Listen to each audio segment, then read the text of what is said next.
할렐루야. 굿TV 세상을 보는 창 오색 오감을 시청하시는 시청자 여러분, 저는 백석예술대학교 보건복지학부의 송의민 교수입니다. 반갑습니다.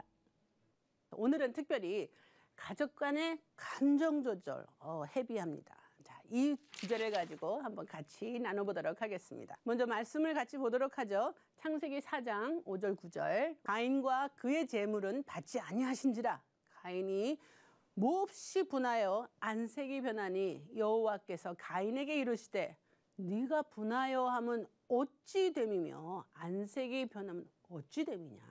네가 선을 행하면 어찌 낯을 들지 못하겠느냐. 선을 행하지 아니하면 죄가 문에 엎드려 있느니라.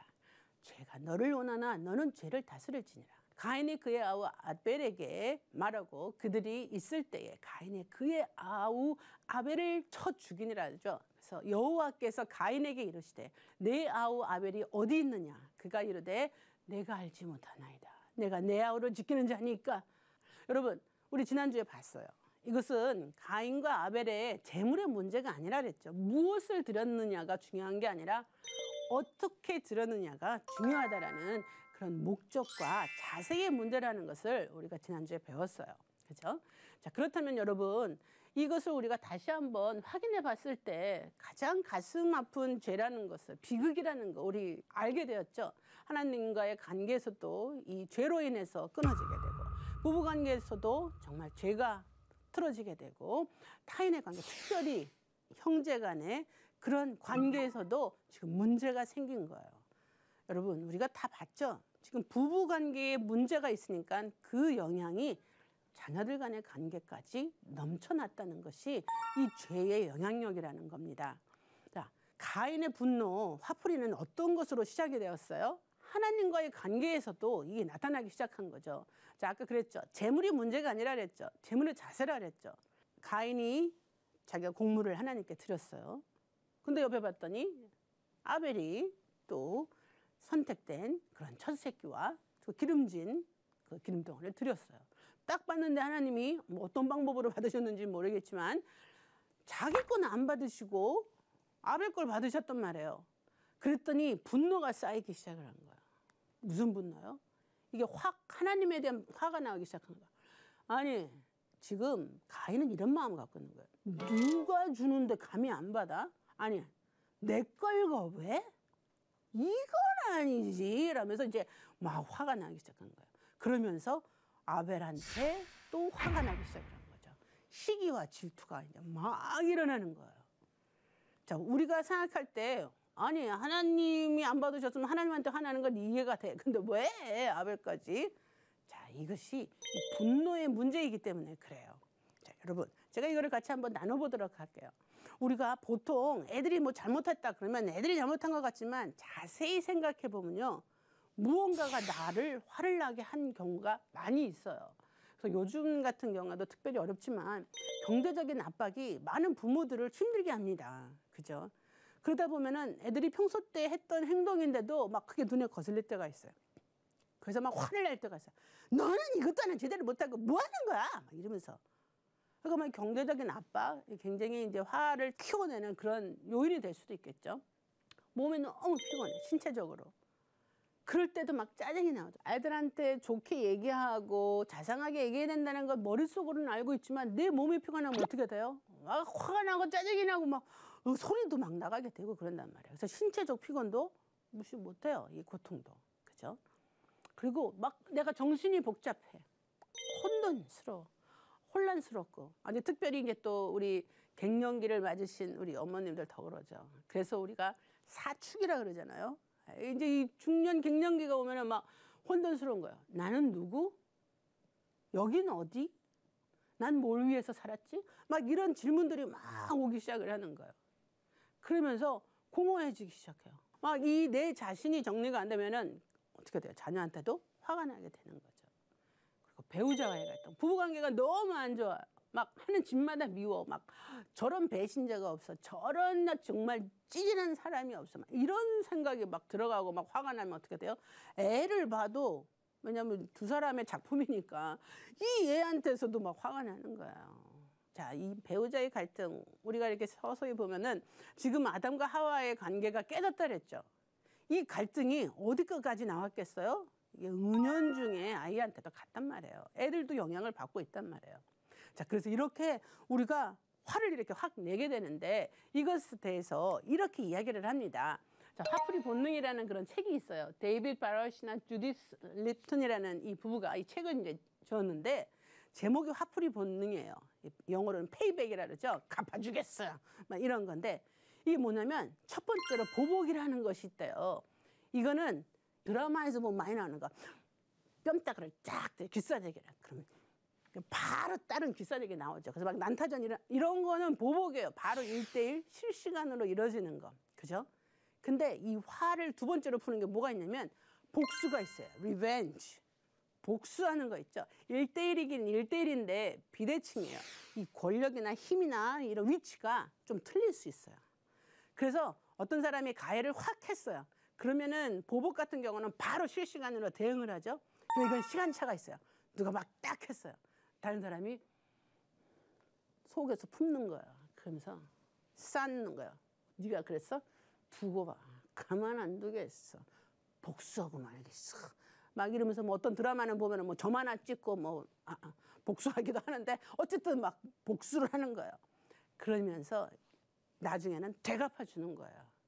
자, 우리가 이런 거 안 하는 것 같죠? 해요. 은근히 교회에서도 뭐 아유 요즘 왜 이렇게 마음이 편하신가 봐. 좀 풍성해지셨어. 살쪘다는 얘기죠. 그러면 그러게요. 하고 좋게 얘기하는 것 같은데 집에 가서 지가 뭔데 내 몸무게를 가지고 지가. 뭐 밥 하나 사준 적이 있어. 막 열받기 시작하는 거예요. 그러다가 이제 다음 주에 가고 아유 얼굴에 돈 좀 쓰셨나 봐요. 보톡스 맞으셨네 하면서 속으로 아싸 복수했어. 이런 식으로 나가는 거죠. 그죠? 그래서 이렇게 막 나중에 돼가지고 이렇게 복수하는 그런 경우도 있는데 자, 문제는 뭐냐면 세 번째가 문제예요. 화풀이. 이거는 가해자가 뭐 어떤 이유에서든지 탁 화를 풀어요. 그래서 확 쏟아부리죠.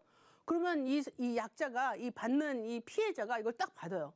그러면 원래대로 한다면 내가 받았으면 다시 돌려주는 게 지금 당장 돌려주든지 아니면 나중에 돌려주든지 하는 게 맞는데 이 화풀이에는 어떤 상황이 돼버리냐면 내가 딱 받았어. 그러면 고개를 딴 데로 돌리는 거예요. 다른 쪽으로. 다른 사람을 찾는 거예요. 다른 물체를 찾든.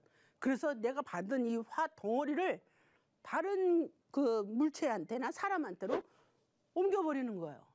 그러니까 내가 피해자이기도 하지만 모두 된다? 가해자도 돼버리는 거예요. 여러분 그거 아시죠? 우리 청소년들 이렇게 상담해 보면은 이렇게 왕따 문제 굉장히 심해요. 그죠? 이 왕따를 시키는 애들 너 진짜 너 나쁜 애 어떻게 친구를 왕따를 시킬 수 있어. 근데 많은 경우 또 들여다보면은 이 애들이 다른 데서 왕따를 당하거나 또 문제를 받은 애들이에요. 그러니까 자기가 이거 어떻게 할 줄 모르니까 또 다른 약자를 찾아서 이거를 퍼뜨려 버리는 거죠. 그죠? 그래서 이 세 가지의 이 화풀이 본능이라는 것이 있다고 합니다. 자, 그런데 여기에 보면 이제 감정의 피해자들이 있는 거죠. 이 세 번째로 받는 사람들. 아까 얘기했던 대로 첫 번째로는 자기 주변의 약자를 찾아요.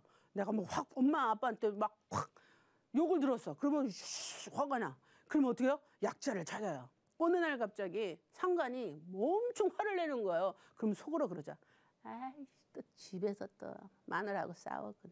또 왜 화를 나한테 푸는 거야.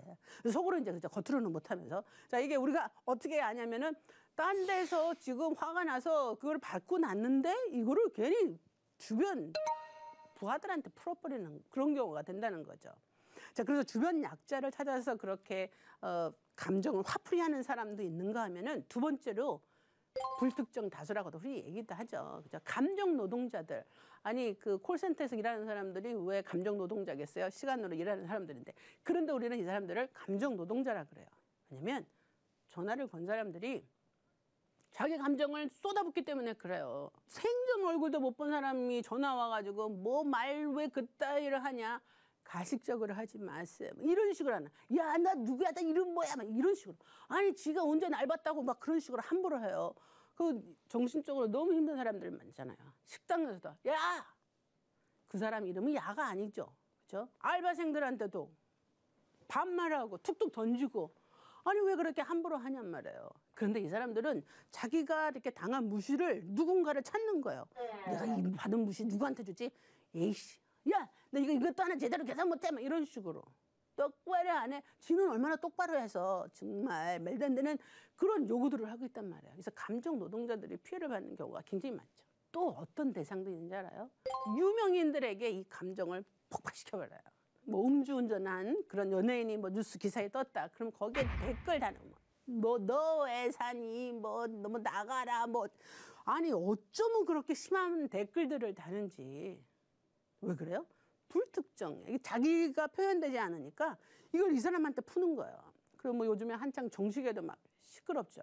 우리가 언제서부터 그렇게 정치에 그렇게 열을 올리고 핏대 세우고 막 극단적으로 극우, 극좌 막 이런 식으로 나눠졌는지. 왜 그래요? 내 감정을 막 푸는 거예요. 그래서 상대방을 욕하고 막 내가 안 좋아하는 사람은 완전 적이야, 적.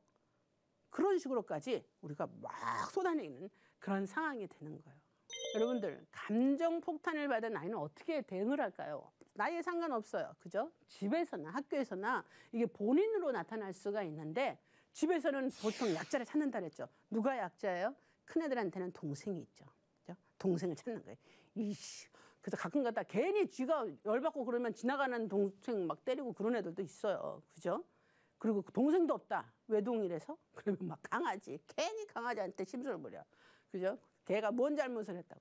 그래서 누군가를 이렇게 찾아요. 그래서 이 감정을 폭발시키기 위해서 그런 거죠. 또 어떤 애들은 어떻게 하냐면 학교에서 한다 그랬죠. 그래서 왕따를 시킨다거나 어떤 때는 선생님한테 대드는 애들도 있어요. 막 티끄러운 거야. 그래서 뭐 선생님이 뭐 화를 내려고 그러면 카메라 딱 들이면서 핸드폰 들이면서 말씀해 보시죠. 이런 식으로 정말 열불나게 하는 그런 아이들도 있고 막 그래요. 그래서 친구들한테나 선생님한테나 학교에 대해서 막 이런 불만을 막 터뜨리고 정말 반항적으로 나오는 거죠. 근데 이 감정의 폭탄이 집이나 학교 이렇게 되면 이제 일단 표현은 되는데 어떤 사람은 그거 못하는 사람들이 있어요. 그만 감정 폭탄을 받았어요. 그럼 어떻게 해요? 이걸 남한테 하지는 못하고 눈치 보다가 결국은 자기가 쉽게 얘기해서 자폭을 하는 거죠. 자기가 이 안에서 터뜨리는 거예요. 그럼 어떤 현상이 일어날까요? 우울한 감정이 막 들고 자기가 쓸모없는 사람이 된 것 같고 자기는 도저히 이게 아닌 것 같고 막 이렇게 낮아지기 시작을 하는 거예요. 그래서 심한 경우는 자해를 하기도 하고 더 심해질 경우는 우울증까지 걸리기도 하는 거죠. 자, 여러분 이거 뭐 질량불변의 법칙이나 마찬가지예요. 감정을 누구한테 팍 터뜨렸죠. 그럼 이게 그냥 팍 없어질 것 같죠. 그럼 어떤 사람이 이렇게 얘기하는 사람이 있어요. 난 뒤끝 없어. 아, 우리 친정엄마가 그러셨어요. 함경도 분이셔가지고 모든 자녀들이 다 엎드려야지 돼. 안 그러면 무슨 일인가 고개 들었다가 하느냐 폭탄 맞고 그러는 경우가 있는데 본인은 항상 그렇게 얘기해요. 난 뒤끝 없어. 전 그래서 진짜 우리 엄마가 뒤끝 없는 줄 알았는데 생각해보니까 아, 왜 뒤끝이 없어? 본인은 터뜨려서 시원했겠지. 근데 그 폭탄을 받은 자식들은 어땠는데 상처되고 지금도 엄마가 돌아가신 지 거의 20년이 넘었는데 아직도 어떤 형제는 그 엄마가 했던 말 때문에 얘기하다가 울고 그러는 형제가 있어요. 왜 그래요? 자기가 터뜨린 폭탄이 자기는 해소됐다고 해서 좋을지 모르지만 다른 사람한테는 파편을 맞고 피해를 보기 때문에 그런 거죠. 그래서 이 상처를 받고 이게 해소가 되지 않은 상황에서는 굉장히 정말 상처를 주는 그런 상황이 되어버립니다. 자, 그렇다면은 여러분 어떻게 해야 될까요? 쉽게 얘기해서 폭탄 터뜨리지 말아야 되겠죠. 그죠? 자폭하지 않게 그리고 다른 사람 피해 주지 않게. 그래서 부부간에도 그렇고 이제 자녀와의 관계에서도 감정 조절 훈련을 해야지 돼요. 여러분 이거 하루아침에 안 됩니다. 이거 훈련이 돼야지 돼요. 아까도 영성훈련 자녀들하고 이렇게 훈련해야지 된다 그랬죠. 먼저요. 소리 지르기 시작하면은 걷잡을 수 없어요. 그리고 아이들한테 소리를 지르는 거는 우리는 한 요 정도 질렀다고 생각하는데 아이가 들을 때는 예민하기 때문에 이 정도로 들릴 수 있단 말이에요. 그리고 남편, 아내하고도 이렇게 부부싸움을 할 때 소리 지르기 시작하면 그 다음 단계가 예견이 돼요. 어떻게 해요? 그 다음에 물리적으로 나갈 수 있단 말이에요. 그래서 정말 전조 증상이라 그러죠. 전조 증상이 소리 지르는 거예요. 소리 지르면 안 돼요. 소리가 나오려고 그래도 조금만 톤을 낮춰보세요. 근데 한 번 소리 지르기 시작하면 버릇됩니다. 이게 지금 무서운 상황이야. 버릇돼요. 그래서 소리를 지르면 안 돼요. 자, 그다음에 감정을 말로 표현해야 됩니다. 많은 사람들이 자기가 정말 화가 나면 어떻게 돼? 물리적으로 나간다 그랬죠. 막 발로 차거나 막 물건을 집어던진다거나 막 때린다거나 막 이렇게 하는데 그렇게 하지 말고 자기가 정말 기분이 나쁘면 기분 나쁘다고 표현을 하세요. 나 진짜 화가 나는데? 나 진짜 막 기분이 막 더러운데? 뭐 이건 뭐지? 내가 왜 이런 감정을 느낀지 몰라요. 그렇지만 내가 느껴지는 감정을 표현해서 상대방이 알게끔 해주는 건 굉장히 좋은 방법이에요. 그럼 어떨 수 있어요? 상대방이 예측 가능하잖아요. 저 사람 지금 저런 상태구나. 자녀들에게도 부모님들이 막 그냥 소리를 팍 지르면 애들은 알죠. 우리 엄마 또 시작됐구만. 이제 막 그렇지만 엄마가 그 소리 지르기 전에 얘기하는 거예요. 엄마 지금 굉장히 화가 나려고 그러는데? 이건 뭐지? 엄마 지금 굉장히 기분 안 좋은데? 하고 내 상태를 얘기하면 상대방은 준비할 시간이 있어요. 근데 많은 경우 우리가 소리를 안 지른다고 하고선 두 번째 단계가 이거죠. 넌 왜 그러는데? 당신 그건 아니지. 그러면서 바로 손가락질을 이제 상대방으로 하면은 상대방은 어떤 반응을 보여요? 나를 방어하기 위해서 넌 없던데, 넌 잘했어. 막 이런 식으로 해서 이제 극과 극으로 치닫기 시작을 하는 거예요. 그래서 내 상태를 먼저 알려줘요. 나 지금 당신이 그렇게 얘기하니까 지금 너무 속상한데? 정말 기분 안 좋다. 라고 이렇게 표현을 해주세요. 그죠? 이것도 훈련이에요. 그러면 조금 더 어떤 상황이 됐을 때 자기가 어떤 감정인 상태인지를 좀 더 쉽게 판별해낼 수 있어요. 그죠? 그다음에 던지는 거 안 됩니다. 물리적인 거, 뭐 문을 쾅 닫는다든가 던진다든가 그건 용납해서는 안 돼요. 특히 아이들 어렸을 때부터 자기 화난다고 막 땡깡 쓰면서 뭐 집어 던지는 애 있죠. 한 번 던지기 시작한 애는 계속 던집니다. 나중엔 더 크게 던져요. 그래서 어떻게 돼요? 한 번 시작할 때 확 뿌리를 뽑아야 돼요. 던질 때 바로 못 던지게 해야 돼요. 이건 아니지. 이리 와봐. 주소 다시 갖고 와. 소리 지르는 게 아니라 난 엄마 지금 심각해. 이건 아니야. 갖고 와. 애들이 낮은 음으로 천천히 얘기할 때 더 공포스럽다고 그래요. 특히 덩치가 이렇게 산만한 사람이 얘기할 때 또 안 그러겠어요. 하지만 일단은 정확하게 이건 아니라는 거를 훈련을 시켜야지 돼요. 그래서 던진다거나 무언가를 물리적으로 피해를 가게끔 하는 거 이건 절대로 싹을 잘라버려야지 돼요. 그래야 나중에 결혼해서도 본인들이 가정폭력을 하지 않습니다. 자, 그다음에 감정 조절 훈련 중에 우리가 이제 많은 감정이 있다 그랬잖아요. 그중에 많이 웃는 감정이 있는 사람들은 좀 더 편해져요. 근데 잘 못 웃는 사람들이 있어요. 그죠? 그래서 제가 이제 강의를 막 하고 그러다 보면은 어떤 사람들 그런 사람이 있어요. 제가 웃긴 얘기를 막 했어요. 그러면은 반응이 막 웃는 그런 반응이 나오죠. 그럼 저도 기분 좋게 해서 이제 같이 웃는데 어떤 사람 딱 눈 마주치는데 그 사람이 이러고 있어요. 그러면 기분 팍 세는 거 있죠. 그 사람은 뭔 얘기를 해도 안 웃는 사람이에요. 마음에 그 웃음을 받아들일 준비가 안 됐어요. 그래서 제가 강의를 하고 그럴 때 먼저 사람을 많이 이렇게 웃게 해주고 재밌게 해줘요. 이유가 뭐냐면 사람이 웃는 감정이 오픈되면은 그 다음 것도 이렇게 베일을 벗듯이 벗겨지기 시작해요.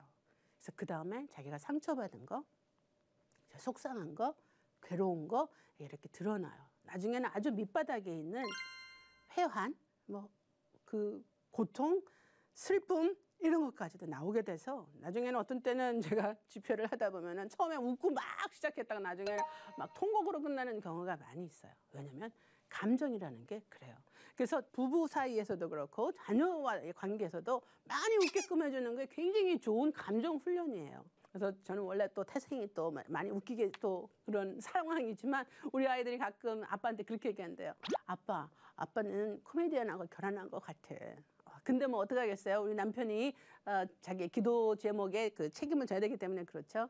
우리 남편이 중2 때 캐나다로 이민을 갔는데 그때 이렇게 형제들이 7남매 막내로서 보니까 다 이렇게 키들이 작더래요. 그래서 본인이 생각했대요. 그래.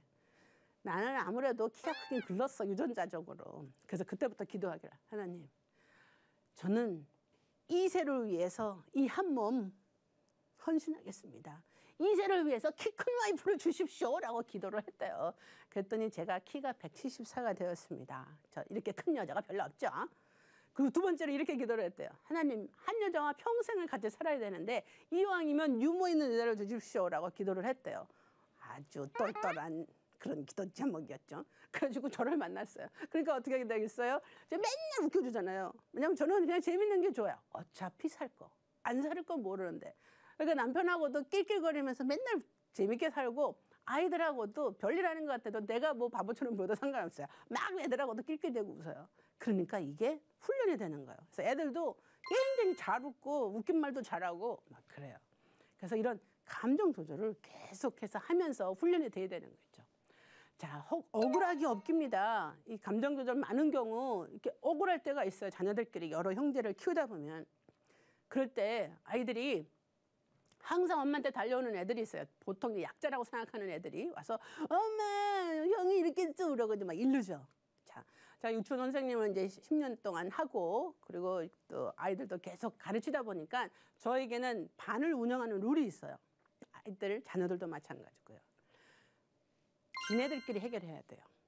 어떻게? 자, 반에서 또 집에서 어떤 일이 있어서 한 명이 피해를 봤어요. 그래가지고 화가 났어요. 그래가지고 막 오죠. 일르러. 자, 그럴 때는 제가 이렇게 얘기합니다. 무슨 일인지 먼저 얘기해봐. 그래서 억울한 사람이 먼저 얘기를 해야 돼요. 그죠? 피해를 봤다고 생각하는 사람이. 그래서 그 아이가 이야기를 하게 되죠. 이야기를 하려고 그러면 옆에 애가 그러겠죠. 아니 엄마 그게 아니라, 아니 선생님 그게 아니라. 그럼 뭐라 하죠? 기다려. 네 기회 이따가 줄게. 자, 계속 얘기해봐. 그럼 이제 얘가 마음대로 이야기할 수 있으면 어떻게 돼요? 얘는 그야말로 마음이 편해지는 거예요. 왜요? 이제 선생님이 들을 준비가 되어 있으니까. 엄마가 들을 준비가 되어 있으니까. 그럼 막 얘기를 해요. 그랬구나. 오케이. 그러다가 이제 오케이 됐어. 자, 네 얘기를 들어봐. 근데 엄마 들어볼게. 해봐. 하고 이제 가해자라는 입장에서 이제 이야기를 듣기 시작해요. 얘가 또 막 자기 입장에서 얘기를 하면 얘가 또 그러겠죠. 엄마 그게 아니라. 기다려. 얘가 먼저 얘기할 때까지 너 기다리는 거지? 하고 사는 거야. 또 얘기를 다 들어줘요. 그러면 어때요? 얘는 엄마가 그래도 내 사이드의 스토리를 들어주는구나. 선생님이 내 사이드의 스토리를 들어주는구나 하니까 억울함이 없단 말이에요. 근데 많은 경우 부모님이고 선생님이고 먼저 속단을 해버려요. 애들이 와서 선생님 제가 때렸어 하고 오면 어떡해. 야, 너 엄마가 때리지 말라 그랬지? 너 선생님이 너 절대 때리면 안 된다 그랬지? 하고 벌써부터 정죄를 하기 시작해요. 얘 사이드 스토리를 들어보지도 않고. 그러면 얘는 가해자라고 지명을 받은 애는 얼마나 억울하겠어요. 나 같아도 억울하겠어. 아니 내 얘기는 들어보지도 않고. 그래서 제가 판사는 아니지만 룰이 있습니다. 항상 무슨 일을 판단할 때 양쪽 이야기를 들어봐야 된다는 거죠. 정확하게. 그죠? 그래서 이런 식으로 해서 형제간 판사로서 된다면 아이들이 분하거나 뭐 속상하고 정말 이건 아니다라고 생각하는 그런 감정들이 덜 생기는 그런 상황이 되는 겁니다. 자, 여러분 감정 폭발 직전에 여러분께 드리는 팁이 있어요. 확 나려고 그래요. 그러면 이씨라고 나갈 수도 있지만 내가 뭐 때문에 이렇게 화가 나지? 라고 일단 내 자신을 한번 물어보는 게 필요해요. 뭐 쉽게 안 되겠지만 그래도 내가 뭐 때문에 이렇게 화가 나지? 내 상태를 보는 거예요. 그다음에 위험한 말을 피해내야 돼요. 감정 폭탄을 확 받거나 화가 확 났을 때 많은 경우 사람들이 생각지도 않고 그냥 말을 쏟아버려. 야, 하면서 막 한 번 내뱉은 말이 안 돌아오잖아요. 욕설이나 자존심 상하는 말이나 극단적인 말이나 이런 건 절대로 해서는 안 되는 거죠. 한 번 하기 시작하면 진짜 하게 되니까. 그리고 무슨 언쟁이 나오거나 그랬을 때 내가 꼭 이겨야 할까? 라는 생각을 한번 해보는 게 필요할 것 같아요. 그리고 정말 이 상황이 아닌 것 같다라고 해서 막 감정이 격했을 때는 작전상 후퇴. 이것도 지름길입니다. 거리두기를 하는 거죠. 그래서 아들하고도 한번 이렇게 막 확 부딪힐 때가 있었어요. 근데 얘가 나보다 덩치가 컸거든요. 그래서 계속 싸울 수도 있었지만 제가 그랬어요. 엄마가 이거는 아니라고 이야기했는데 이건 네가 약속을 어긴 것 때문에 그래. 그래서 이건 아닌 것 같아. 지금 확실히 알아도 지금 엄마가 얘기하면 더 화가 날 것 같으니까 다음에 와서 얘기해. 나도 어떻게 될지 모르니까. 그러고서는 이제 그 방을 나왔어요. 그리고 화장실에서 막 양치를 하면서 이놈의 시끼 엄마한테 대들고 지가 나보다 더 크다고. 그러고 나서 내 이제 시간을 막 딱 하고 이거 어떻게 하면 좋지? 막 이러는 상황인데 딱 끝나고 화장실을 나가니까 이따만한 아들놈이 딱 서 있는 거죠. 끔찍이요. 그랬더니 아들 하는 말. 엄마 미안해. 하고 바로 사과를 하는 거예요. 엄마가 그 자리를 딱 피해서 자기도 한번 생각을 객관적으로 생각해 보니까 자기가 엉뚱한 걸 우긴 거였어요. 그리고 자기가 이제 본 시각이 된 거죠. 그래서 엄마가 나오니까 자기가 사과를 하는 그런 상황이 됐어요. 뭐 이기고 지구가 문제가 아니라 정말 어떤 때는 너무 과격해진다고 생각할 때는 작전상 후퇴, 피해 이러고 나서 나중에 시간이 지난 다음에 그때 시간이 경과한 다음에 조금 쿨다운 됐을 때, 조금 가라앉았을 때 한번 다시 정상적으로 얘기해 보는 게 그게 정말 지혜로운 팁이 아닐까 생각하는데요. 이거 이렇게 쉽게 말처럼 안 돼요. 교수님 그게 쉽게 되나요? 안 되는 거 저도 압니다. 그래서 우리가 성령님의 도우심을 간구하는 거죠. 하나님 저 이거 안 돼요. 근데 도와주세요. 진짜 열받고 짜증나고 정말 다 때려부시고 싶은데 제가 정말 제 생각대로 하면 안 될 것 같거든요. 하나님 도와주세요. 성령님 저를 좀 도와주세요. 라고 아주 순진하게 얘기하세요. 그러면 정말 성령님께서 역사해 주셔서 우리가 훈련이 될 수 있도록 해주시겠죠. 그죠? 언젠가는. 여러분 결론이요. 분노를 다스려야 됩니다. 컨트롤 당하지 마세요. 분노 조절 장애라는 그런 질병이 있습니다. 당연히 알아요. 근데 우리 다 분노 조절 장애가 다 있는 거 아니잖아요. 쉽게 얘기해서 우리가 화를 막 내고 분노하면서 정말 살인에까지 이르는 많은 경우가 우리가 훈련을 안 해서 그래요. 얘를 다스려 보질 않아서 그래요. 그래서 점령을 당하는 거예요. 성경에 이렇게 나와 있죠. 잠언에. 유순한 대답은 분노를 쉬게 하여도 과격한 말은 노를 격동하느니라. 불났는데 기름 붓지 말라는 얘기죠. 불났으면 쉬어가자. 좀 천천히 해보자. 왜 그래요? 이것도 우리가 죄의 컨트롤을 당하는 것이 아니라 우리가 컨트롤할 수 있는 그러한 자유의지를 가진 사람이기 때문에 하나님이 우리를 그렇게 도와주시고 만들어주시니까 가능하다는 얘기예요. 여러분 쉽지 않기 때문에 우리가 노력합니다. 다 쉬운 거면 제가 왜 여기서 땀내면서 이런 얘기 하겠어요? 여러분 쉽지 않지만 해봅시다. 김연경 선수 말대로 해보자. 안 해보고 후회하지 말고 해보자. 여러분 해봅시다.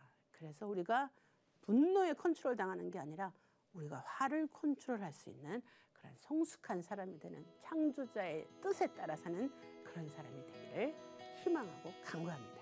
하나님의 말씀으로 세상을 이해하고 바라보는 마음의 창이 여러분 안에 열리기를 소망하면서 이 시간을 마치도록 하겠습니다.